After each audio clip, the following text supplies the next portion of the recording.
Hai, Shalom semua.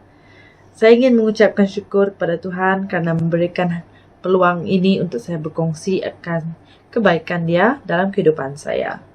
Nama saya Fioni anak Lawrence Loya, saya berbangsa Iban dan saya merupakan anak kedua daripada 3 orang adik-beradik. Jadi saya kini sedang berkhidmat sebagai seorang guru di SK Sungai Kenyah, Serian, dan sekolah tersebut merupakan sekolah kedua saya. Jadi perkongsian saya pada hari ini ingin saya ketengahkan 3 perkara utama, iaitu berdoa, bersaksi, dan berbicara. Setelah tamatnya SPM, saya melanjutkan pengajian saya ke IPG Kampus Pulau Pinang selama 5 tahun 5 bulan. Di sana bermulanya Tuhan mempersiapkan saya untuk pekerjaannya.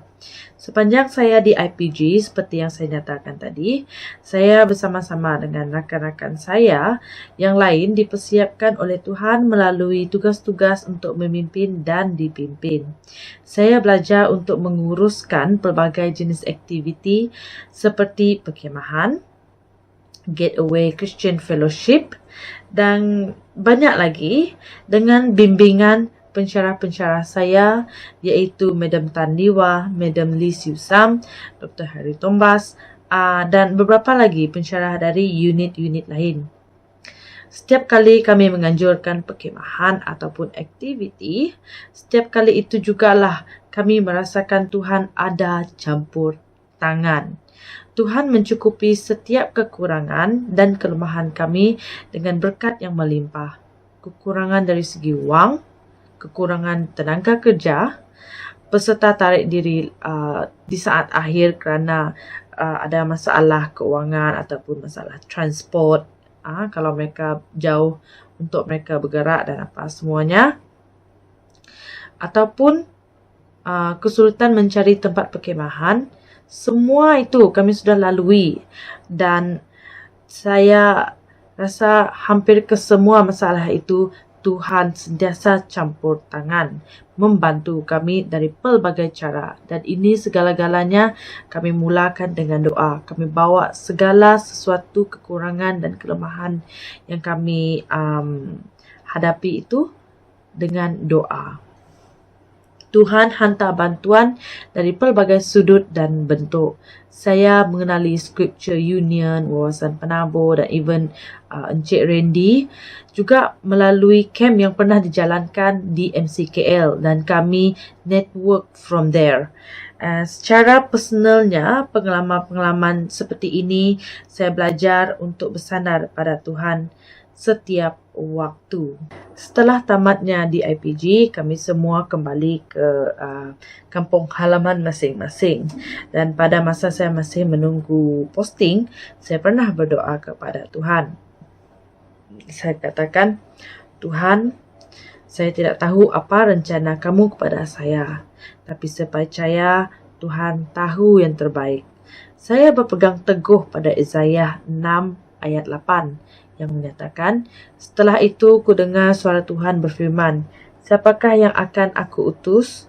Siapakah yang pergi bagi kita? Maka kataku, inilah aku, utuslah aku. Dan itu ya saudara-saudari, Yesaya 6 ayat 8 itu menjadi doa saya semenjak saya menunggu posting saya. Dan pada tahun 2016, saya menerima berita yang saya dipostingkan ke sekolah pertama iaitu SK Long Busang Belaga. SK Long Busang Belaga, pertama kali saya terima berita itu, pertama benda yang saya buat adalah mengucapkan syukur kepada Tuhan. Saya cakap, thank you Lord, thank you for giving me a school for me to get my posting. Then selepas saya cakap begitu, benda kedua yang saya fikir adalah di mana SK Long Busang. I know Belaga, saya tahu Belaga is somewhere in Bintulu. Just that I don't know where the school is. So saya Google and sangat sedikit maklumat yang saya dapat dari Google. Dan pada masa itu saya tak ada pilihan lain but to go, obviously. Then penduduk lokal di sana adalah berbangsa Kenyah. Okay. Dan anak-anak yang menghadiri sekolah di SK Long Busang pula ialah Kenyah dan Punan. Di sinilah saya belajar untuk percaya dengan Tuhan, tekun berdoa dan mengucapkan syukur. Sekolah itu sangat jauh dari bandar ataupun kota kecil. It's very, very, very far. Macam in the middle of jungle, like really, really far. Okay. Perjalanan saya dari Kuching ke Cebu mengambil masa selama 30 minit by flight. 30 minit. Dari Cebu, saya bergerak ke Kapit menggunakan express boat selama 4 jam. Itu dululah masa 2016, 2017. Sekarang dia lebih senang, dia tak pakai boat. Sekarang Cebu ke Kapit pakai kereta. Masa saya first posting, pakai express boat. Setibanya di Kapit masa tu, 30 minit rehat untuk beli lunch ataupun apa-apa makanan sebelum kita sambung perjalanan ke Long Busang. Now, after 30 minit menggunakan express boat, lepas 30 minit kita sambung lagi perjalanan kita menggunakan express boat yang sama for another 5 hours. Kenapa dia lama 5 hours? It's not that dia jauh, dia taklah jauh sebenarnya. Actually, sebab express boat tu akan berhenti di kampung-kampung di tepi sungai tu. So, itu yang menyebabkan dia 5 jam. Or else it's just 2 hours perhaps. I don't know. So, perjalanan sambung selama 5 jam. Then, kami berhenti di sebuah pangkalan yang bernama Putai. Kami berhenti dekat Putai. Dan dari Putai pergi ke kampung Long Busang mengambil masa 4 jam menggunakan 4-wheel drive. Hilux ke apa ke. But masa saya first posting tu, mereka lebih kepada single cab Hilux lah. Okay. So, meaning, dua orang sejak duduk depan, yang lain duduk dekat beranda luar tu. So, that one took about 4 hours. Kalau hujan lambat sikit dah. So, lepas sampai dekat kampung Long Busang, saya harus berjalan melintasi 3 jambatan selama 15 minit ataupun 20, bergantung pada kelajuan anda berjalan lah. Barulah sampai SK Long Busang. Begitulah perjalanan saya selama 3 tahun di tempat posting saya yang pertama. Selama saya di sana, saya bukan saja mengajar mereka dari segi akademik, malah saya juga turut membawa mereka untuk melayani Tuhan melalui Christian Fellowship ataupun CF. Ternyata saya dapati mereka sangat berbakat dalam nyanyian puji dan sembah serta tarian rebana. In fact, mereka di gereja mereka sendiri di kampung halaman, mereka merupakan penari rebana ketika hari Ahad, setiap hari Ahad. Okay. Saya bersyukur kerana diberi peluang untuk melayani bersama-sama mereka. Sepanjang saya di sana, saya tidak cukup material untuk mengajar mereka ataupun untuk berkongsi dengan mereka. Dan pada masa saya juga memohon kepada Tuhan untuk menghantar rakan sepelayanan bersama-sama saya di SK Long Busang. Tuhan tidak terus menjawab permohonan saya. Jawapan Tuhan indah pada waktunya. Pada suatu hari saya menerima WhatsApp daripada Randy. Beliau menyatakan bahawa beliau hendak ke Long Busang dan tanya kepada saya apa yang kami perlukan. Puji Tuhan, itu saja perkataan yang muncul pada saya ketika saya menerima WhatsApp tersebut. Tanpa melengahkan masa, saya terus memberitahu beliau bahawa saya memerlukan buku-buku, materials untuk membantu saya dalam pelayanan Christian Fellowship di SK Long Busang. Jadi, God is good all the time. Jadi, Randy membekalkan kami material yang saya nyatakan tersebut dan bukan saja kepada kami, okay, melalui kebaikan dan berkat yang dikurniakan Tuhan kepada kami melalui tim Randy, setiap asrama perempuan dibekalkan buku Alkitab kanak-kanak untuk anak-anak tersebut baca sebelum tidur ataupun pada masa lapang. Bukan sekolah saja yang dibekalkan material tersebut, malah gereja yang berdekatan juga turut dibekalkan material yang sama dan diajar macam mana nak guna material tersebut. Pada masa itu, saya yakin bahawa sejauh mana pun kita berada, kita sentiasa dekat dengan Tuhan. Dan cara kita berkomunikasi dengan Tuhan adalah melalui doa. Kita haruslah sentiasa berdoa. Walau di mana-mana saja kita berada, bagaimana sekalipun keadaan kita. Kerana berdoa itu adalah salah satu cara untuk kita merapatkan hubungan kita dengan Tuhan. Okay? Dan ingin saya petik Kolose 4 ayat 2 yang menyatakan, bertekunlah dalam doa, berjaga-jaga serta mengucapkan syukur. Saya belajar untuk terus bersandar pada Tuhan, berdoa dan mengucap syukur, tidak kira masa susah ataupun senang, kecil ataupun besar. Saya berasa cukup bertuah sekali ketika saya dipostingkan ke SK Long Busang, kerana saya bukan saja mengajar anak-anak di sana, malah saya diajar untuk terus dekat dengan Tuhan, untuk terus bersandar pada Tuhan, walau bagaimana susah sekalipun kamu di sana, walau betapa senangnya hati kamu di sana, kamu jangan terus menjauhkan diri ataupun terus lena ataupun terus hilang. Kerana Tuhan itu sentiasa mendengar kita, Tuhan tidak pernah meninggalkan kita.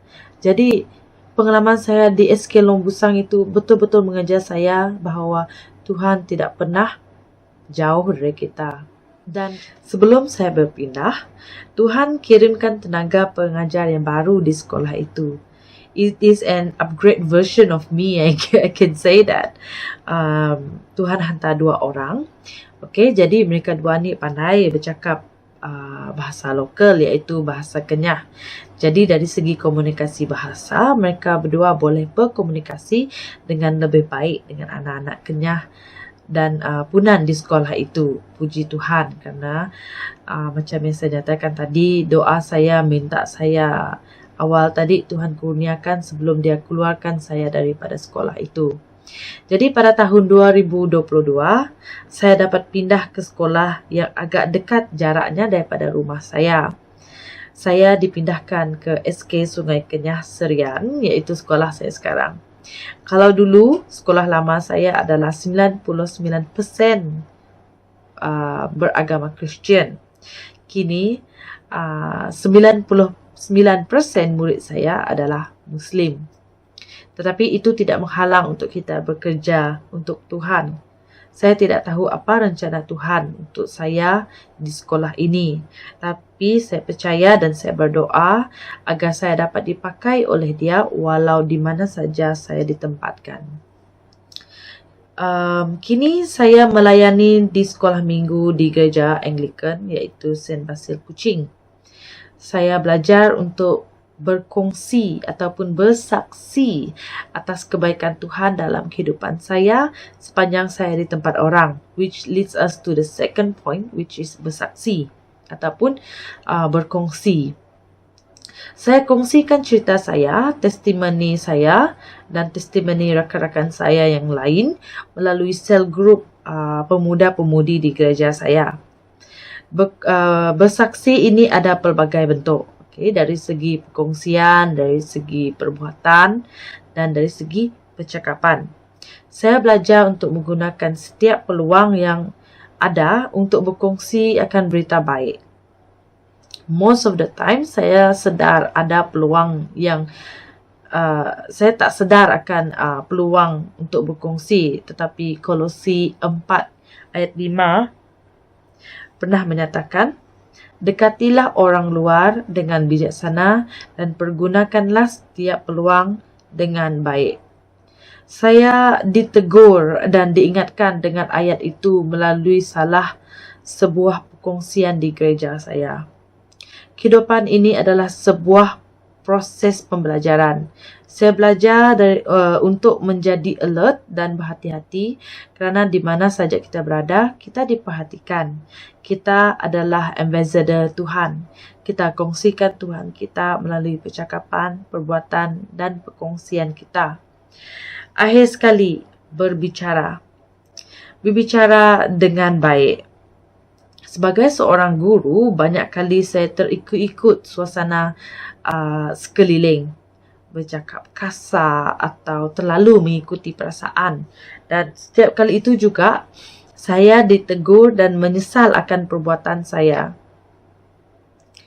Kolose 4 ayat 6 menyatakan, perkataanmu hendaklah sentiasa penuh dengan kasih karunia, digarami kebijaksanaan, supaya kamu tahu dan menjawab orang dengan sewajarnya. Saya jenis orang yang mudah terpengaruh ataupun terikut-ikut dengan budaya sekeliling. Kalau orang itu sedang marah-marah, saya pun akan termarah-marah. Kalau orang itu bercakap kasar, saya pun akan terikut-ikut kasar. Dan itu adalah kelemahan saya. Saya akui itu adalah kelemahan saya. Dan pada masa ini saya belajar untuk fokuskan diri saya untuk tidak terpengaruh dengan sekeliling saya, situasi dia. Saya pernah menghadapi situasi di mana saya perlu respon terhadap satu kes yang agak membebankan saya sebagai seorang guru di sekolah minggu. Kalau diikutkan hati dan perasaan saya, mungkin saya tengking pemuda-pemudi itu atas kesalahan mereka. Tetapi merujuk kembali kepada Kolose 4 ayat 6, saya memilih untuk bersabar dan berbicara dengan baik, penuh berhati-hati. Dan sebelum saya berjumpa dengan mereka, saya tanya pada diri saya dulu, saya tenangkan diri saya dulu dan bertanya kepada Tuhan apa yang harus saya lakukan. Saya doa dan saya pergi berkomunikasi ataupun bercakap dengan mereka dengan tenang hati. Satu halnya adalah kerana saya tidak mahu mereka lari daripada pelayanan di gereja. Saya tak mahu mereka terus menerus melakukan kesalahan tersebut dan menjauhkan diri daripada Tuhan. Jadi setelah berbicara dengan mereka, ternyata kes tersebut selesai dengan mudah. Jadi perkongsian saya di sini adalah 1. Tekunlah berdoa. 2. Bersaksi untuk Kristus. Dan 3. Berbicara dengan baik. Sebelum saya mengakhiri perkongsian saya pada hari ini, ingin saya sekali lagi menekankan bahawa sebagai seorang guru ataupun pemimpin adalah baiknya untuk kita berdoa selalu. Kerana melalui doa itu kita dapat mengeratkan hubungan kita dengan Tuhan. Begitu juga dengan bersaksi. Janganlah kita malu untuk bersaksi mengenai Yesus kepada orang di sekeliling kita. Dan akhir sekali adalah berbicara dengan baik. Jika kita berbicara dengan baik dengan orang sekeliling kita, mahupun dengan anak-anak murid ataupun pemuda-pemudi ataupun sesiapa saja di sekeliling kita, dengan tutur kata kita mampu mengubah mereka untuk bertindak dengan lebih baik, dan melalui percakapan juga mereka dapat melihat Kristus di dalam diri kita.